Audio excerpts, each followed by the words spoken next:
नमस्कार, उत्तराखंड समाचार में आपका स्वागत है। मैं प्रियम शंकर झा। सबसे पहले मुख्य समाचार। मुंबई में आयोजित वैश्विक मीडिया संवाद शिखर सम्मेलन वेव्स के तीसरे दिन एवीजीसी पर हुआ सत्र। प्रसार भारती के सीईओ गौरव द्विवेदी ने सत्र में एवीजीसी क्षेत्र में सब्सिडी को लेकर साझा किए विचार।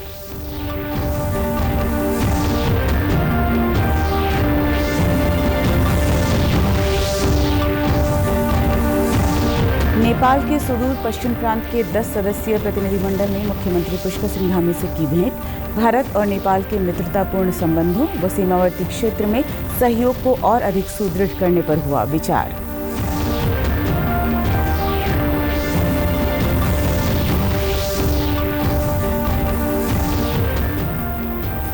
और केदारनाथ धाम के बाद बाबा भकुंड भैरवनाथ मंदिर के भी खुले कपाट। पूजा अर्चना के साथ श्रद्धालुओं ने किए दर्शन। यात्रा की सफलता की कामना। अब समाचार विस्तार से। मुंबई में आयोजित वैश्विक मीडिया संवाद शिखर सम्मेलन वेव्स का आज तीसरा दिन है। इसमें bridging the gap commissioning content and government support for AVGC creator सत्र में प्रसार भारती के सीईओ गौरव द्विवेदी ने अपने विचार साझा किए। उन्होंने एनिमेशन, विजुअल इफेक्ट्स, गेमिंग और कॉमिक्स यानी एवीजीसी क्षेत्र में सब्सिडी को लेकर चर्चा की।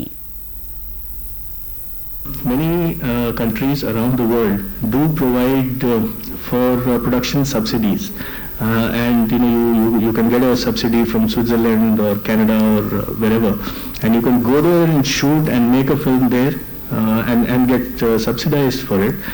But the same thing is not available for the AVGC sector.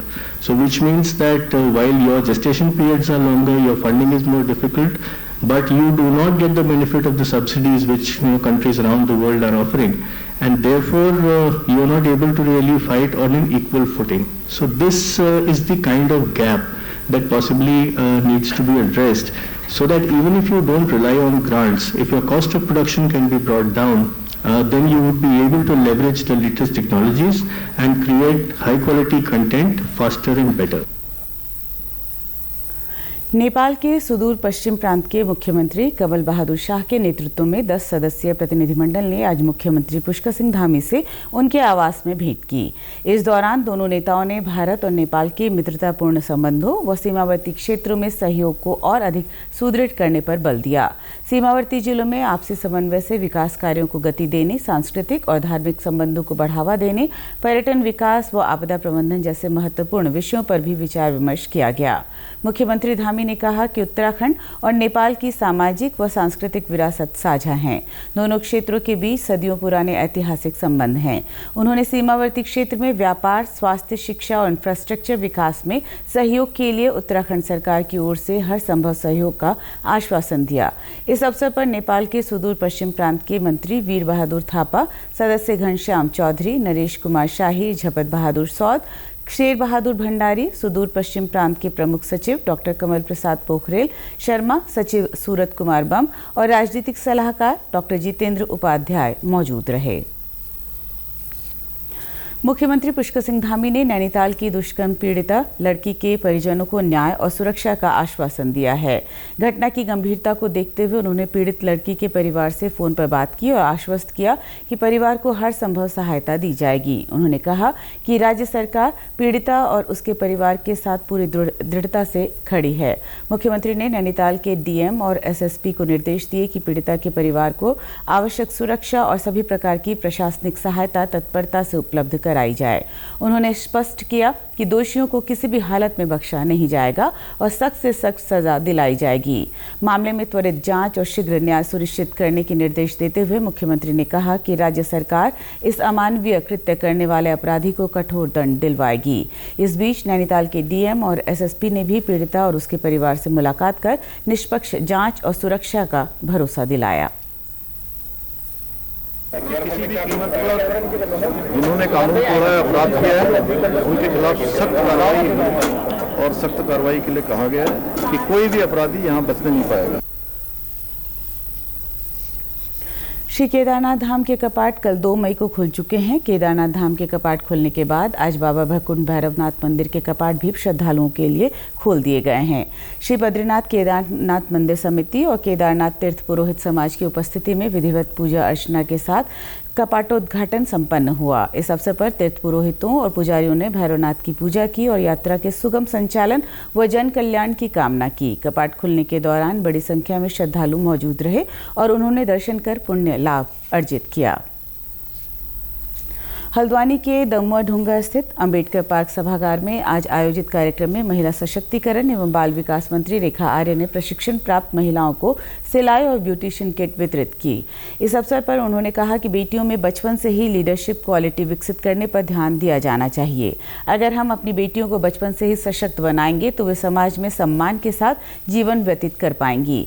मंत्री ने कहा कि समाज का विकास तभी संभव है जब आधी आबादी का पूरी तरह सशक्तिकरण किया जाए। इस अवसर पर कई महिलाओं ने अपनी जिजीविषा और जीवट भरी कहानी सुनाई कि किस तरह उन्होंने संकट के समय में अपने आप को सशक्त बनाकर परिस्थितियों को बदल दिया।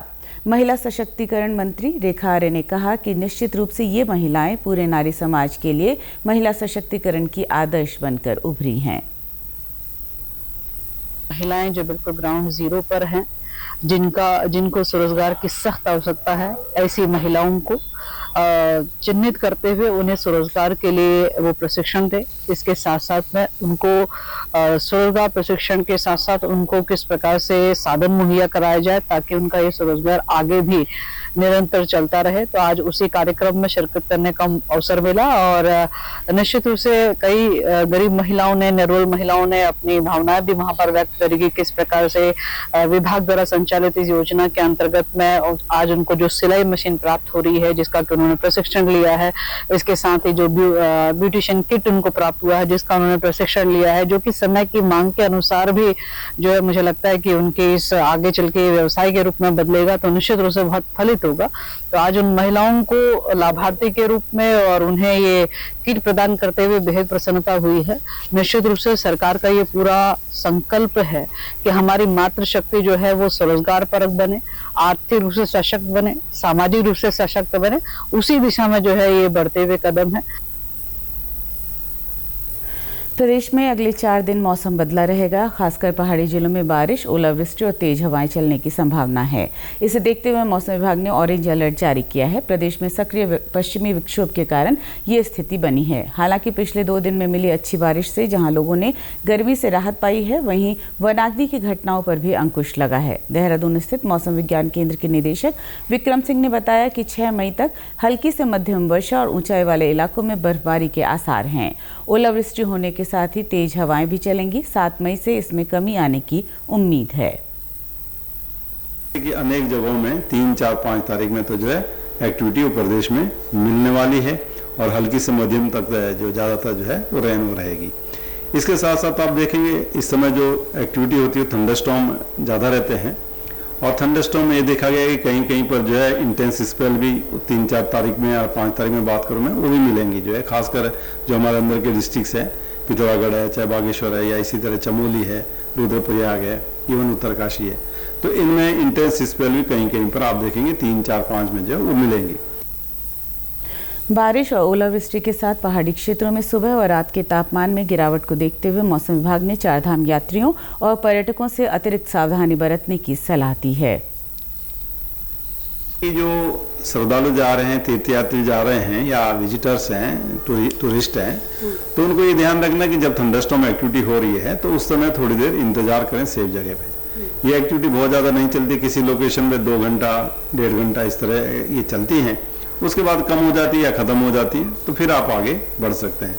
दूसरा ध्यान ये रखना होगा कि जो गार्ड गदे रहे उसके आसपास खड़े ना हो, क्योंकि तेज बारिश की वजह से हो सकता है जल स्तर उसमें एकदम बढ़ जाए, तो फिर कहीं ना कहीं लोग चपेट में आते हैं। इस चीज़ का ध्यान रखना है। इसके साथ साथ जो उच्च हिमालयी क्षेत्रों में जा रहे हैं, जो आपकी 4 धाम लोकेशन उत्तराखंड की, तो उसमें आप देखेंगे तापमान वहाँ सुबह शाम काफ़ी डाउन रहेंगे, 2-3 डिग्री तक भी पहुँचेंगे। जो इस समय 6-7 के आसपास होता है नॉर्मल, अगर बात करूँ मैं, तो वो 2 डिग्री 1 डिग्री ऐसे भी पहुँच जाएंगे। जब कभी आप देखेंगे ओलावृष्टि हुई है तो उसमें ज़्यादा गिरेंगे, या 4000 मीटर से ऊपर के जो एरिया जो वहाँ बर्फबारी भी हो जाएगी थोड़ी बहुत। तो कहने का मतलब ये कि जो उच्च हिमालयी क्षेत्रों में जा रहे हैं, यहाँ तो आपको दिख रहा है कि बहुत गर्म है और अच्छा होगा कि ठंडा होगा वहाँ पे, पर वहाँ बहुत ज़्यादा ठंडा रहता है। तो वैसे में चाहिए कि आप जो है पूरी तैयारी से जाएं, अपने जो कपड़े हैं वुलन्स है वो लेके जाएं, जिससे आपको फिर एकदम असुविधा वहाँ पर ना हो। इसी के साथ अभी तक के समाचार समाप्त हुए। दूरदर्शन समाचारों से जुड़े रहें। मिलते हैं फिर शाम 6:30 बजे के बुलेटिन में। नमस्कार।